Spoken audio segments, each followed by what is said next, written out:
یاسین رافضی نے جو گفتگو کی ہے وہ ذرا سنیں. روایت کرتے ہیں، وہ کہتے ہیں کہ حضرت عمر بن خطاب رضی اللہ تعالیٰ عنہ خطبہ جمعہ دے رہے تھے. جب وہ اس آیت مجیدہ پہ پہنچے نا، ان الذین تولوا منکم یوم التقى الجمعان، کہ اس وقت جب تم منہ پھیر کے بھاگ گئے تھے تم لوگ، جب دو جماعتیں آمنے سامنے تھی، تو یہ کہہ کہ حضرت عمر بن خطاب کیا کہہ رہے ہیں؟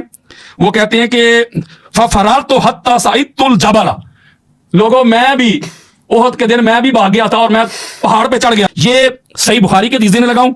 حدیث کا انٹرنیشنل نمبر ہے 4066 اور یہ ناصر الدین البانی کے حکم کے ساتھ حدیث صحیح. یہ بڑا معروف واقعہ ہے جو عثمان بن محب نے روایت کیا ہے کہ جب ایک بندہ وہ بیت اللہ کا حج کرنے کے لیے آیا، قال جاء رجل حج البیت فارا قوم جلوسا فقال من هؤلاء القعود، ایک بندہ آیا، اس نے دیکھا کچھ لوگ بیٹھے ہوئے، اس نے کہا یہ کون لوگ ہیں؟ انہوں نے کہا یہ قریش ہے، یہ قریش ہے. اس نے ایک بزرگ کو دیکھا، کہتا من الشیخ، قالوا یہ بوڑھا کون ہے؟ انہوں نے کہا یہ عبداللہ بن عمر ہے. 4066 صحیح بخاری صحیح بخاری صحیح بخاری.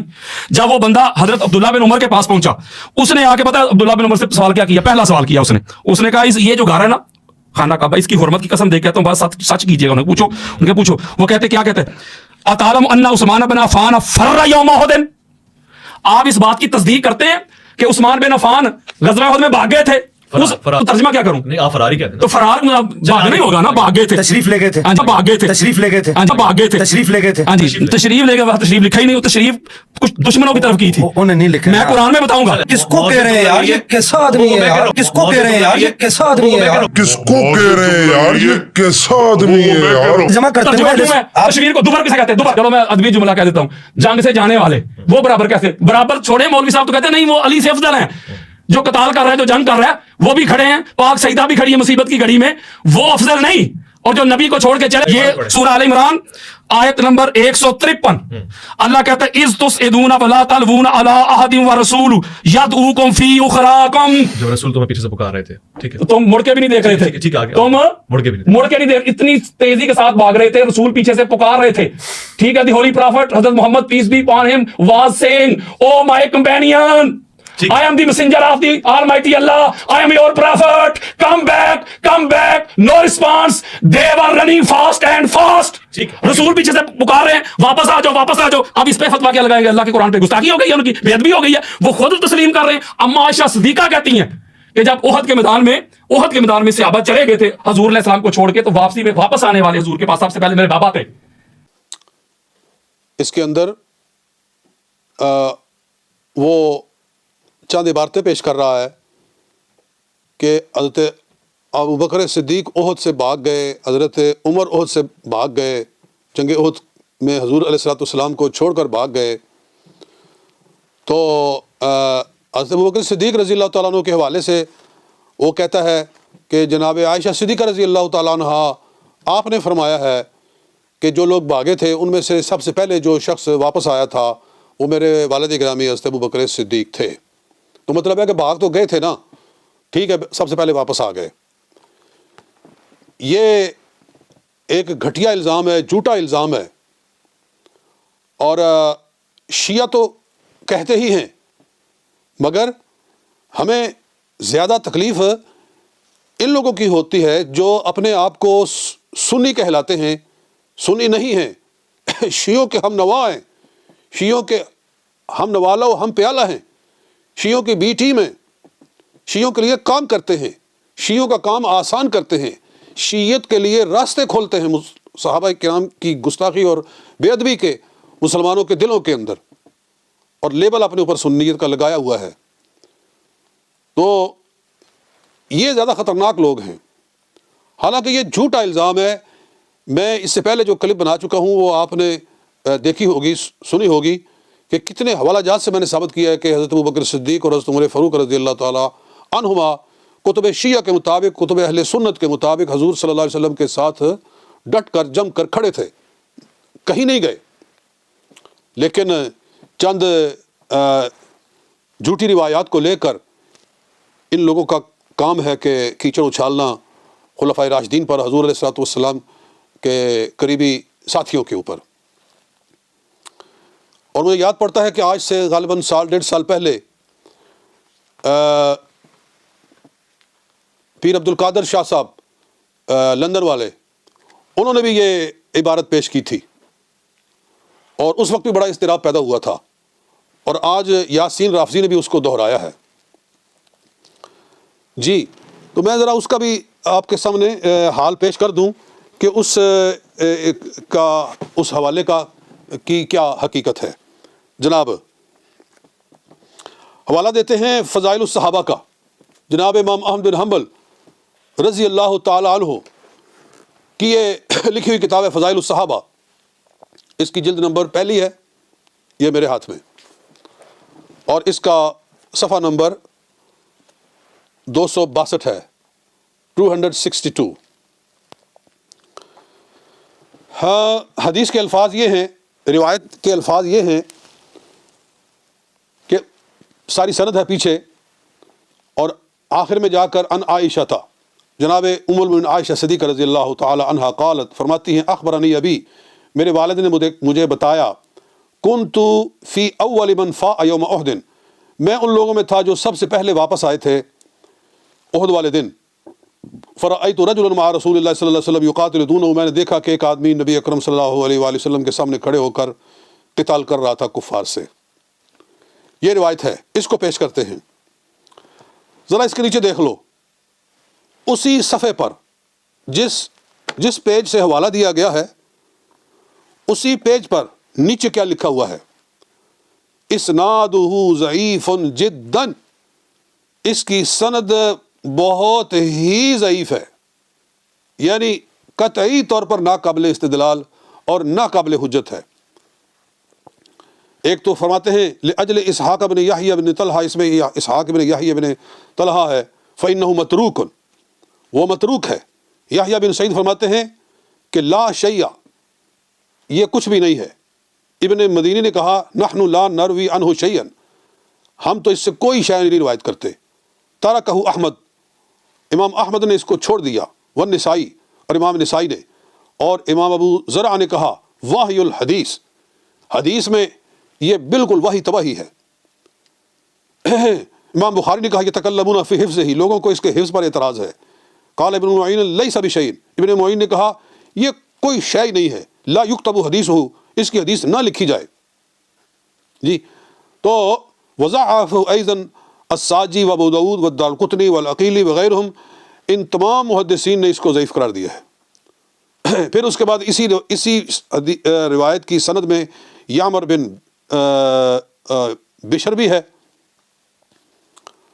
اور فلاں ہے اور فلاں ہے، باقی سارے، لیکن اس کا جو راوی ابن اسحاق ہے نا، اسحاق ابن یحییٰ بن طلحہ ہے، اس کی یہ کیفیت ہے، تو لگتا ہے کہ یہ اسی کی اشارت ہے۔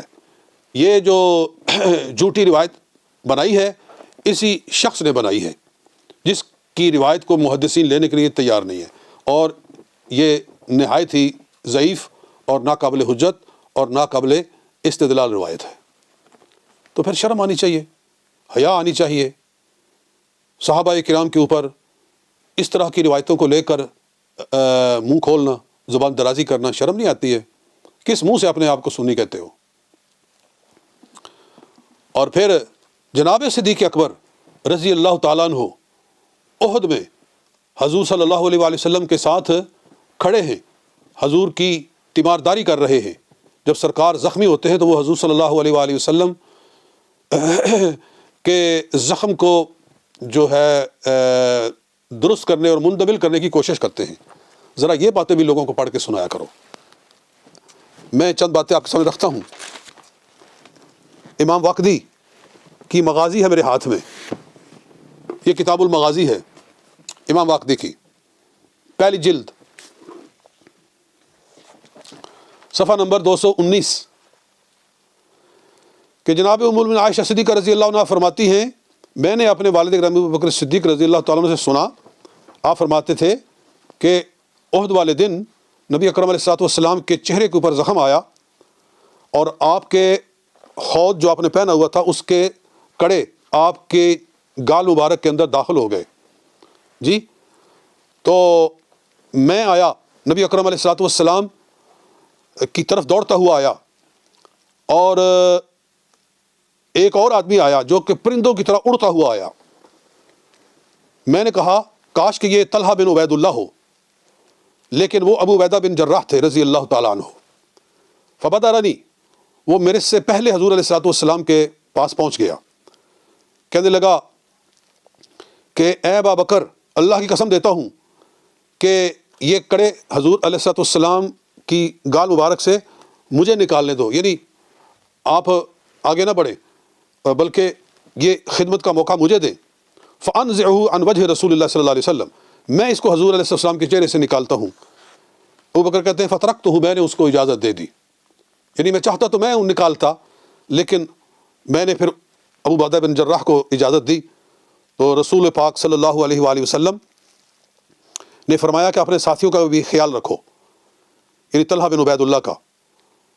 تو پھر ابو عبیدہ نے اس کڑے کو نکالا، تو ایک دفعہ ایک کڑا نکالا تو ان کا ایک دانت ٹوٹ گیا، دوسرا کڑا کھینچ کر نکالا تو دوسرا دانت ٹوٹ گیا، ان کے 2 دانت ٹوٹ گئے. اس موقع کے اوپر حضور علیہ الصلوۃ والسلام کے چہرہ مبارک سے وہ کڑے نکالتے ہوئے.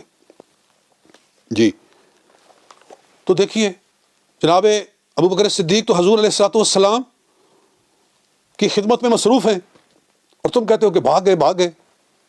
اور ابھی میں پہلی کلپ کے اندر بتا چکا ہوں کہ جو 15 آدمی حضور علیہ السلام کے ساتھ کھڑے تھے، بالکل ایک لمحے کے لیے بھی آگے پیچھے نہیں ہوئے، ان میں سب سے پہلا نام ہی حضرت صدیق اکبر رضی اللہ تعالیٰ عنہ کا ہے.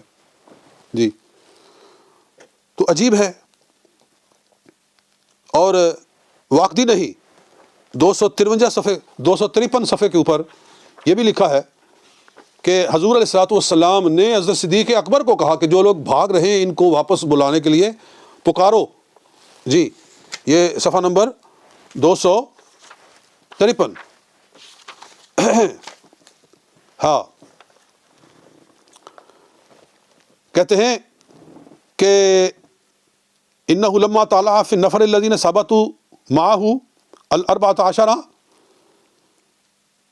کہ جب حضور علیہ الصلوۃ والسلام ان لوگوں میں کھڑے ہو کر آپ نے سر اوپر کیا، وہ جو حضور کے ساتھ لوگ کھڑے تھے، سبعۃ من المہاجرین و سبعۃ من الانصار، 7 مہاجرین میں سے تھے، 7 انصار میں سے تھے.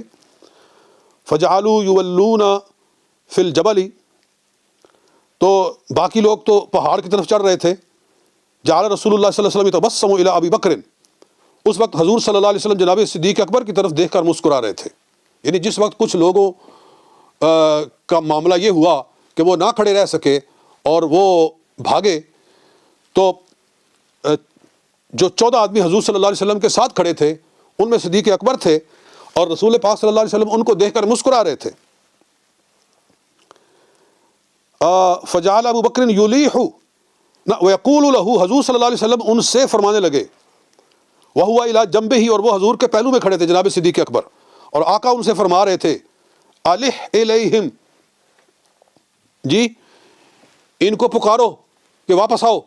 فجعل ابو بکر یلیح، تو ابو بکر ان کو پکارنے لگے، ولا یرجعون، لیکن وہ لوٹ نہیں رہے تھے. حتی نازع علی ابو دجانۃ عصابۃ حمراء علی رأسہ فاوفى علی الجبل، اور سارا واقعہ. بہرحال یہ صفحہ نمبر 253 ہے پہلی جلد کا کتاب المغازی کا.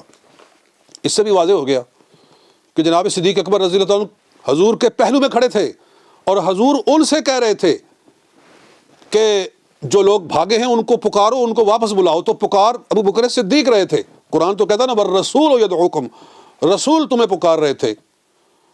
تو وہ ابو بکر صدیق حضور کے حکم پر پکار رہے تھے، اور ان کا پکارنا حضور کا پکارنا تھا. جی اللہ ہمارے رسول پکار رہے تھے، تو رسول ہی پکار رہے تھے، کیونکہ رسول کے حکم سے صدیق اکبر پکار رہے تھے، اور لوگوں سے کہہ رہے تھے کہ کدھر بھاگے جا رہے ہو، رسول پاک یہاں ہیں. اللہ اکبر. اس کے باوجود جناب صدیق اکبر رضی اللہ تعالیٰ عنہ کے اوپر یہ جھوٹا اور گھٹیا اور گندا الزام رکھنا، یہ شیعہ ہی کرتے ہیں. اور جو لوگ شیعوں کی بولی بولتے ہیں وہ بھی شیعہ ہی ہیں. ہم ان کو شیعہ نہ کہیں تو کیا کہیں؟ ہم یاسین رافضی کہتے ہیں تو اس کو بڑی تکلیف ہوتی ہے، مجھے رافضی کیوں کہتے ہیں؟ جی تو تیری بولی رافضیوں والی ہے، تیری زبان ہی رافضیوں والی ہے. تو بولتا ہے تو صحابہ کرام کے اوپر سوائے بہتان کے اور سوائے جھوٹے الزام کے، اور تو بولتا ہی نہیں ہے، تو پھر تو اس کے علاوہ اور کس کو کہتے ہیں رافضی؟ اللہ تعالیٰ ہدایت نصیب فرمائے. یہ تو بات ہے جناب صدیق اکبر رضی اللہ تعالیٰ عنہ. کہ وہ عہد کے اندر کس طرح حضور علیہ الصلوۃ والسلام کے ساتھ کھڑے تھے. یاسین رافضی نے الزامات کی بچھاڑ کی ہے صحابہ کرام کے اوپر کہ وہ عہد میں حضور علیہ الصلوۃ والسلام کو اکیلے چھوڑ کر بھاگ گئے تھے, کوئی باقی نہیں رہے گا تھا سوائے مولا علی المرتضیٰ کے رضی اللہ تعالیٰ عنہ.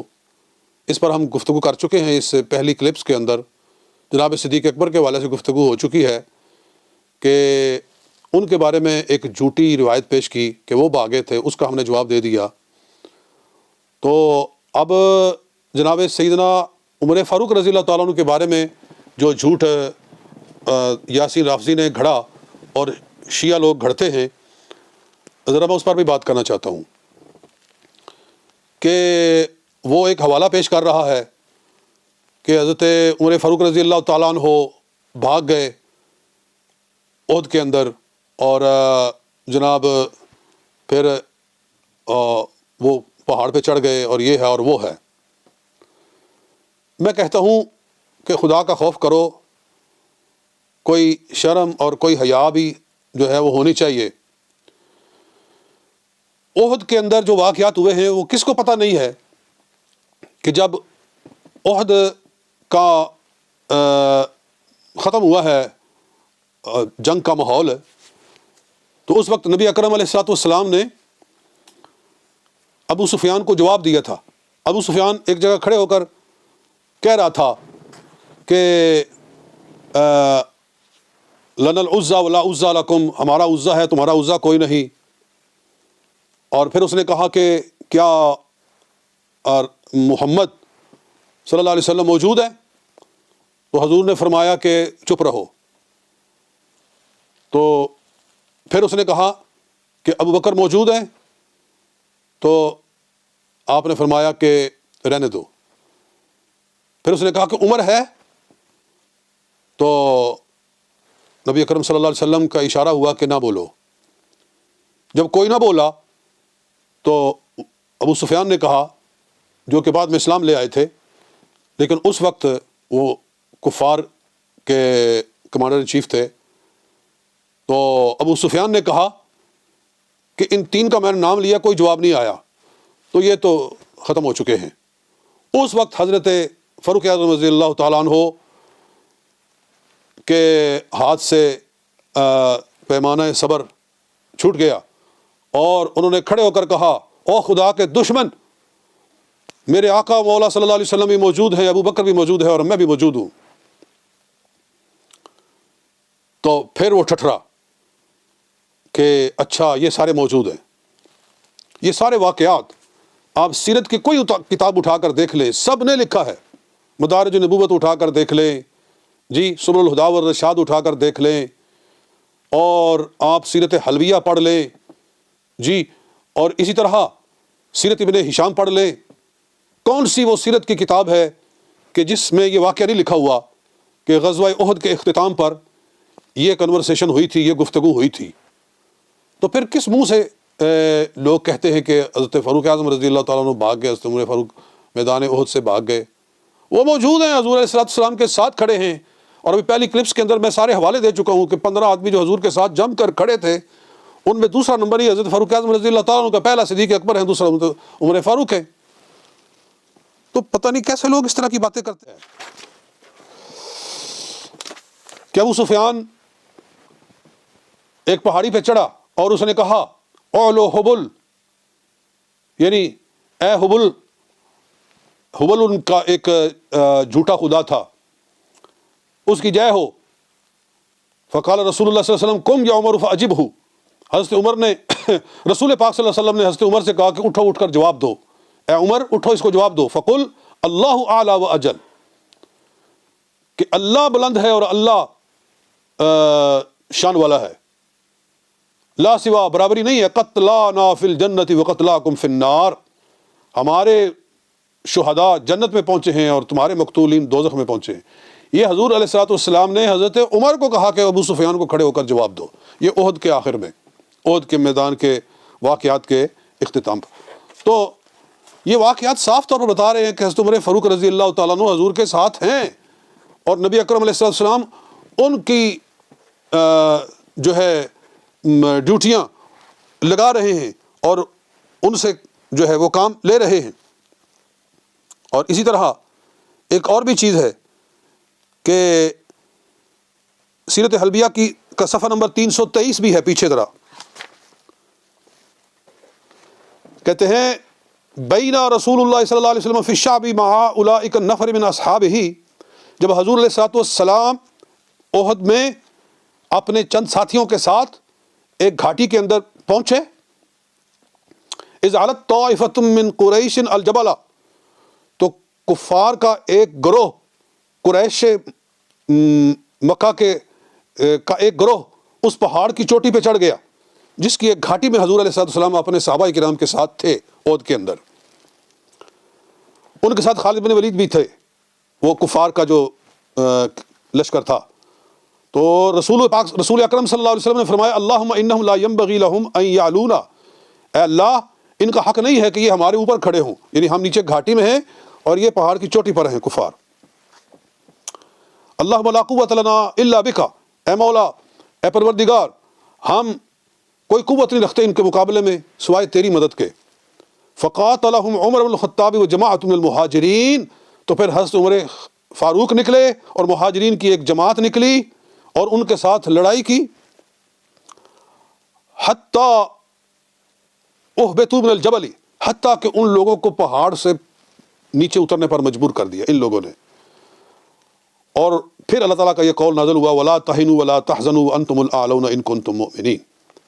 جی تو سیرت حلبیہ کا یہ واقعہ آپ نے سن لیا کہ جب احد میں بہت سارے صحابہ کرام نہ ٹھہر سکے اور نبی اکرم علیہ الصلوۃ والسلام کے ساتھ ایک جماعت کھڑی تھی اور حضور ان کو لے کر ایک گھاٹی میں تشریف فرما ہوئے اور پھر اس پہاڑ کی چوٹی پر کفار چڑھے، تو حضور نے دعا کی ہے اللہ ان کو نیچے اتار، تو پھر فاروق اعظم اپنے ساتھیوں کے ساتھ نکلے اور ان کے ساتھ لڑائی کر کے ان کو نیچے بھگایا۔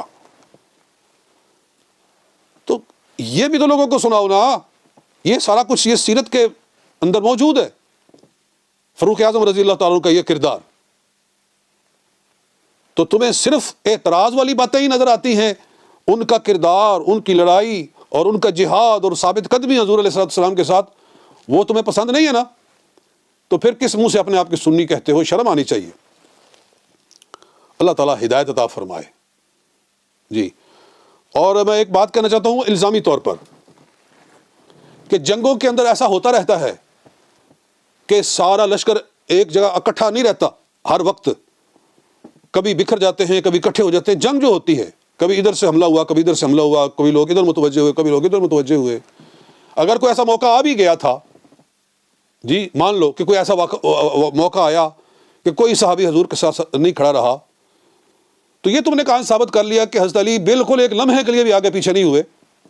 ہو سکتا ہے کوئی ایسا موقع آیا ہو کہ کوئی بھی نہ ہو حضور علیہ الصلوۃ والسلام کے ساتھ اور تنہا اللہ کا رسول کھڑا ہو، اللہ تعالیٰ نے دکھایا کہ میرا محبوب اکیلا بھی ہو تو وہ ثابت قدمی کے ساتھ اللہ کے دشمنوں کے سامنے کھڑا ہوتا ہے، چاہے کوئی بھی آپ کے ساتھ ظاہری طور پر کھڑا نہ ہو، تو اللہ کی مدد کے ساتھ اکیلا ہی اللہ کا رسول کھڑا رہتا ہے۔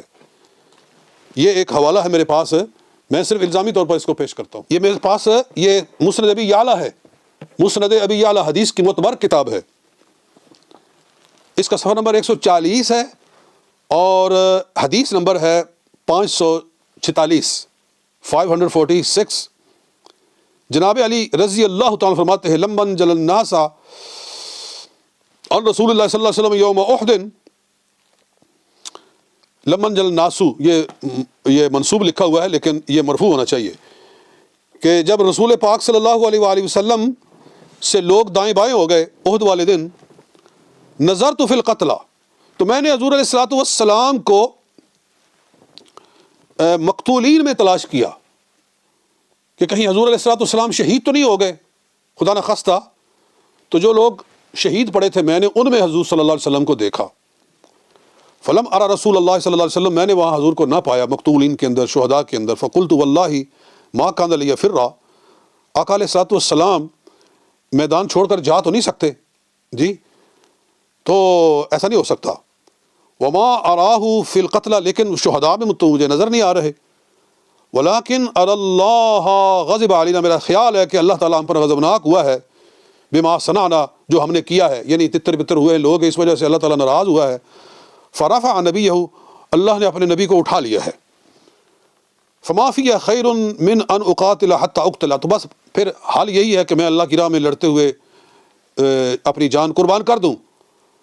فکسرت جفن سیفی ثم حملت علی القوم، جی تو میں نے اپنی تلوار کو میدان سے نکالا اور پھر میں نے قوم پر حملہ کر دیا. فارجفوا لی، میں نے ان کو بکھیر دیا، وہ پھر تتر بتر ہوئے. فَإِذَا أَنَا بِرَسُولِ اللَّهِ صلی اللہ علیہ وسلم بَيْنَهُمْ، میں نے دیکھا کہ ان کے اندر حضور علیہ الصلوۃ والسلام کھڑے تھے اور کفار نے ان کو گھیرا ہوا تھا. تو میں نے کفار کو جب بگایا تو بیچ میں سے رسول پاک صلی اللہ علیہ وسلم نمودار ہوئے اور میں نے آپ کو دیکھ لیا. جی تو میں یہ حدیث پڑھ کے سنا رہا ہوں. یہ حدیث تو بتا رہی ہے کہ کوئی وہ وقت بھی تھا کہ تنہا حضور علیہ الصلوۃ والسلام کفار کے گھیرے میں آگے تھے، اور اس وقت حضرت علی رضی اللہ تعالیٰ بھی حضور کے ساتھ نہیں تھے. جی حتیٰ کہ جناب علی مرتضیٰ رسول پاک صلی اللہ علیہ وسلم کو مقتولین میں تلاش کر رہے تھے، شہداء میں تلاش کر رہے تھے. جی تو کیا ہم حضرت علی کے اوپر بھی چڑھائی کر دیں معاذ اللہ، اور ان پر بھی جھوٹ جو ہے طعن و تشنیع کے تیر برسانا شروع کر دیں کہ حضور کو چھوڑ کر کیوں چلے گئے؟ اکیلے حضور صلی اللہ علیہ وسلم کفار کے نرغے میں آ گئے؟ نہیں، جنگوں میں ایسا ہوتا ہے کہ کبھی کوئی یہاں کھڑے ہوتے ہیں اور کبھی کہیں وہاں کھڑے ہوتے ہیں. اگر کوئی روایت آپ کو ایسی مل جائے تو اس کی وجہ سے صحابہ کرام کے اوپر زبان لمبی کر کے تو بکواسات نہیں شروع کر دینے چاہیے. قرآن یہ کہتا ہے کہ رسول پاک صلی اللہ علیہ وسلم ایک جماعت کے اندر کھڑے رہے، جن میں مولا علی المرتضیٰ بھی ہیں، جن میں جناب فاروق اعظم بھی ہیں، جن میں حضرت صدیق اکبر بھی ہیں رضی اللہ تعالیٰ عنہ. ہاں مسئلہ ہے حضرت عثمان غنی رضی اللہ تعالیٰ عنہ کا. عثمان غنی رضی اللہ تعالیٰ عنہ کے بارے میں یہی روایات کا خلاصہ ہے کہ وہ جب یہ شور مچا کہ حضور علیہ الصلوۃ والسلام شہید کر دیے گئے ہیں، ایک افواہ پھیلی تھی احد کے اندر، تو اس وقت کئی صحابہ کرام کے دل میں بات آئی کہ جب آقا ہی شہید ہو گئے ہیں تو پھر اب میدان میں کھڑے رہ کے کیا حاصل ہوگا.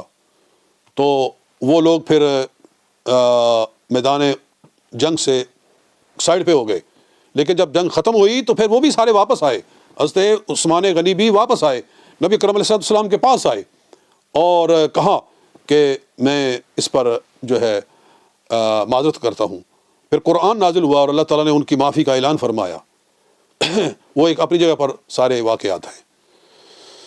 تو یہ ہے خلاصہ گفتگو کا آج جو کچھ میں نے کہا. اللہ تعالیٰ اس کو قبول فرمائے اور ہمیں صحابہ کرام کی شفاعت نصیب فرمائے اور ان کا ہمیں ہمیشہ مدح اور ان کی خدمات کا معترف رکھے.